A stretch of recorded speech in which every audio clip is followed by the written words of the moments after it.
Hello বন্ধুরা, take Bengali চ্যানেলে আরও একটি নতুন এক্সাইটিং এপিসোডে আপনাদের স্বাগত।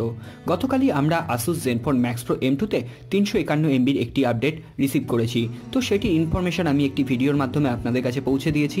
আজকে একদিন ইউজ করার পর এই আপডেটটিতে আসুস আমাদের নতুন কি প্রোভাইড করলো, কি বাগস ইমপ্রুভ হলো বা নতুন কোনো প্রবলেম এতে অ্যারাইজ করলো কিনা, ব্যাটারি পারফরমেন্সই বা কেমন হলো, সমস্ত কিছু আমরা এই ভিডিওর মাধ্যমে আপনাদের সামনে তুলে ধরার চেষ্টা করব।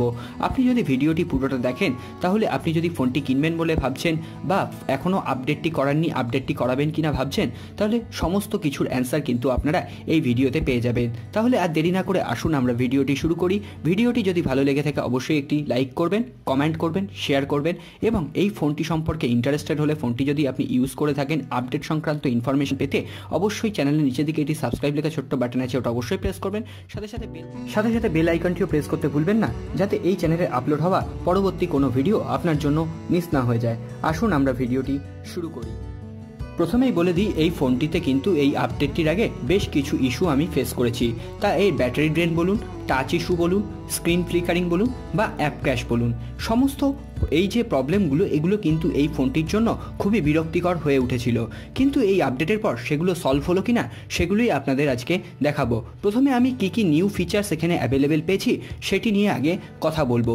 তো এখানে প্রথমেই যে ফিচার্সটি বা প্রথমে যে ইমপ্রুভমেন্ট আপনি দেখতে পাবেন এই আপডেটের পর, আপনি কিন্তু নভেম্বর থেকে তো একদম সরাসরি জানুয়ারির সিকিউরিটি প্যাচ লেভেল আপডেট পেয়ে যাবেন। তো এখানে কিন্তু কোনো রকম ডিসেম্বরের প্যাচ লেভেল নয়, একদম ডাইরেক্ট জানুয়ারিতে আপনি সিকিউরিটি প্যাচ লেভেল পেয়ে যাবেন। তো জানুয়ারি 2019 সিকিউরিটি প্যাচ লেভেল এবং বিল্ড নাম্বার কিন্তু কিছুটা আপনি চেঞ্জ পেয়ে যাবেন, 0.186 আপনি কিন্তু বিল্ড নাম্বার পেয়ে যাবেন।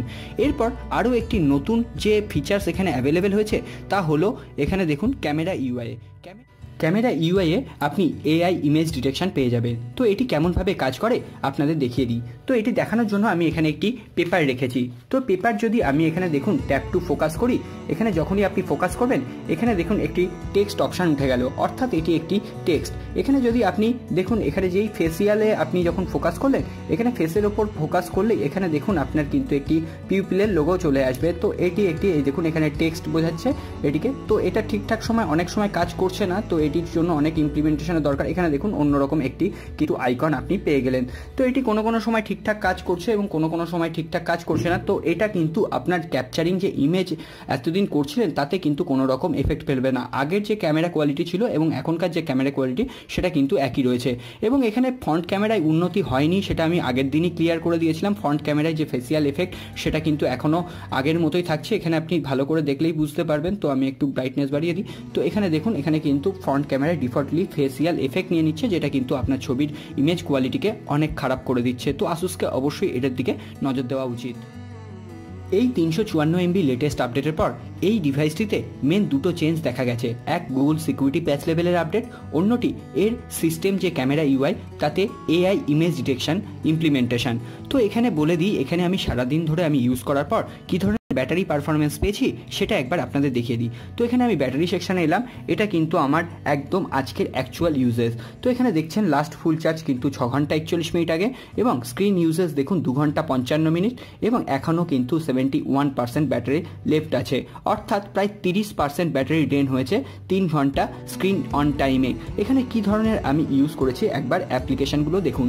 এখানে ইউটিউব দেখতেই পাচ্ছেন প্রায় 1 ঘন্টাতে 5%, পাবজি প্রায় 34 মিনিটে 5%, এবং এখানে ক্যামেরা, লঞ্চার, ইউটিউব স্টুডিও এই সমস্ততে কিন্তু আমার ব্যাটারি একটু করে ড্রেন হয়েছে।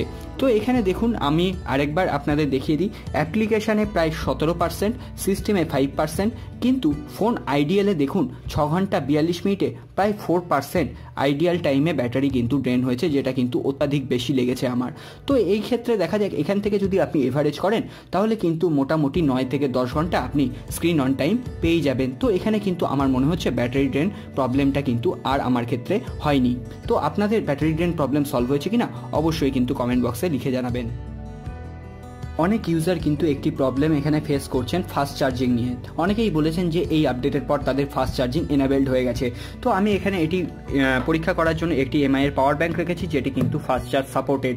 তো আমরা যখনই এই ফোনটিকে এমআই এর পাওয়ার ব্যাংকের সাথে কানেক্ট করব, তো চলুন দেখা যাক। তো এমআই এর পাওয়ার ব্যাংকের সাথে কানেক্ট করার পর এখানে দেখুন আমি কিন্তু কোনো রকম ফাস্ট চার্জের অপশান এখানে পাচ্ছি না। এখানে যেমন নর্মাল চার্জের অপশান সেটাই কিন্তু রয়েছে, কোনো রকম ফাস্ট চার্জ কিন্তু এখানে এনাবেলড হয়নি। যাদের জন্য এখানে ফাস্ট চার্জের আপনি সিম্বল দেখতে পাচ্ছেন তারা কিন্তু এটাকে বাগস ধরে নিতে পারেন। তো চলুন এখানে দেখুন, এখানে কিন্তু শুধুমাত্র চার্জিং অপশানে আপনি দেখতে পাচ্ছেন, কোনো রকম ফাস্ট চার্জিং কিন্তু এখানে নেই।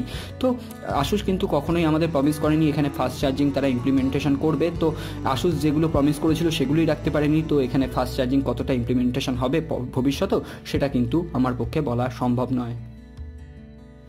এরপর আমরা কথা বলবো এই ফোনটি টাচ ইস্যু ও স্ক্রিন ফ্লিকারিং ইস্যু নিয়ে। তো এই ফোনটিতে আমি কিন্তু প্রাইমারি ডিভাইস হিসেবে এখন ইউজ করছি এবং এখানে কিন্তু আমি যথেষ্টভাবে পাবজি খেলি। তো এখানে কিন্তু আমি এখনও টাচ ইস্যু কিছু পেয়েছি, যেখানে কিন্তু আমার এখানে মাল্টিটাচে বেশ কিছু প্রবলেম হচ্ছে। তো এখানে অনেকবার প্রেস করার পর কিন্তু আমার গেমটি রেসপন্স করছে এবং এখানে কিন্তু যেগুলো কন্ট্রোলার সেগুলোও কিন্তু এখন ঠিকঠাকভাবে কাজ করছে না। তো বেশ কিছু ইস্যু কিন্তু আমি ফেস করেছি এর মাল্টিটাচ ইস্যুর জন্য। এটি কিন্তু আসুসের অবশ্যই উচিত যে এটিকে তাড়াতাড়ি ফিক্স করে দেওয়া। এটি কিন্তু কোনো ফোনের প্রবলেম নয়, এখানে কিন্তু মাল্টিটাচ ইস্যুই আমার বেশি করে মনে হচ্ছে। এরপর আমরা কথা বলবো এর র্যাম ম্যানেজমেন্ট, পারফরমেন্স এবং অ্যাপ ক্র্যাশ প্রবলেম নিয়ে। এই আপডেটটির আগে আমি কিন্তু বেশ কিছু অ্যাপ্লিকেশান ইউজ করার সময় তা ক্র্যাশ করে যেত, তা গানাই বলুন বা ইনস্টাগ্রামই বলুন। তো ইনস্টাগ্রামে কিন্তু এই প্রবলেমটি আমি বেশি ফেস করেছি, কিন্তু এই আপডেটটি ইনস্টল করে একদিন হয়ে যাওয়ার পরও আমি কিন্তু এখনও পর্যন্ত কোনো রকম অ্যাপ ক্র্যাশের প্রবলেম এখানে পাইনি। তো অ্যাপ ক্র্যাশের প্রবলেম কিন্তু আমার দিকে অনেকটাই সলভ হয়ে গেছে। তো আপনারা এখনও অ্যাপ ক্র্যাশ এখানে ইস্যু ফেস করছেন কিনা সেটি কিন্তু কমেন্ট বক্সে অবশ্যই লিখে জানাবেন। এছাড়াও যদি র্যাম ম্যানেজমেন্টের কথা বলেন, র্যাম ম্যানেজমেন্টও কিন্তু এখানে একদমই ঠিকঠাক কাজ করছে। তো আগেও র্যাম ম্যানেজমেন্ট নিয়ে কোনো রকম প্রবলেম আমার ছিল না, তো এখনও কিন্তু এই আপডেটের পর কোনো রকম প্রবলেম নেই। তো এই আপডেটের পর ফিঙ্গারপ্রিন্ট ও ফেস আনলক কিন্তু আগের মতোই সিকিওর এবং আগের মতোই ফাস্ট রয়েছে, এটা কিন্তু কোনো রকম চেঞ্জ হয়নি এবং ফেস আনলকও কিন্তু আগের মতোই রেসপন্সিভ আছে। তবে ফেস আনলকে একটি প্রবলেম আমি বারবার বলে এসেছি, অন্যদিকে তাকালেও ফেস আনলক কাজ করছে, এটি কিন্তু এখনও সলভ হয়নি। এটা আশা করি নেক্সট আপডেটে সলভ হয়ে যাবে।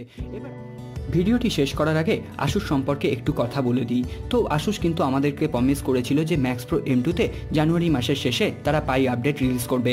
জানুয়ারি মাসের মাত্র আর 2 দিন বাকি, তো এখনও কিন্তু আমরা পাই আপডেট পাইনি। তার বদলে একটি জাস্ট জানুয়ারি সিকিউরিটি প্যাচ লেভেলের আপডেট পেয়েছি। এই 2 দিনে পাই আপডেট আসা কতটা সম্ভব তা কিন্তু আমার পক্ষে বলা সম্ভব নয়। তো আসুসের অবশ্যই উচিত ছিল তাদের প্রমিসটা রাখার। তো বন্ধুরা, আজকের এই ছোট্ট ভিডিওটি এই পর্যন্তই। ভিডিওটি কেমন লাগলো অবশ্যই জানাবেন। ভিডিওটি যদি ভালো লেগে থাকে অবশ্যই লাইক করবেন, কমেন্ট করবেন, শেয়ার করবেন এবং চ্যানেলের নিচের দিকে এটি সাবস্ক্রাইব লেখা ছোট্ট বাটন আছে, ওটা অবশ্যই প্রেস করবেন। সাথে সাথে বেল আইকনটিও প্রেস করতে ভুলবেন না, যাতে এই চ্যানেলে আপলোড হওয়া কোনো ভিডিও আপনার জন্য মিস না হয়ে যায়। দেখা হবে আগামী পর্বে। খুব ভালো থাকবেন। নমস্কার।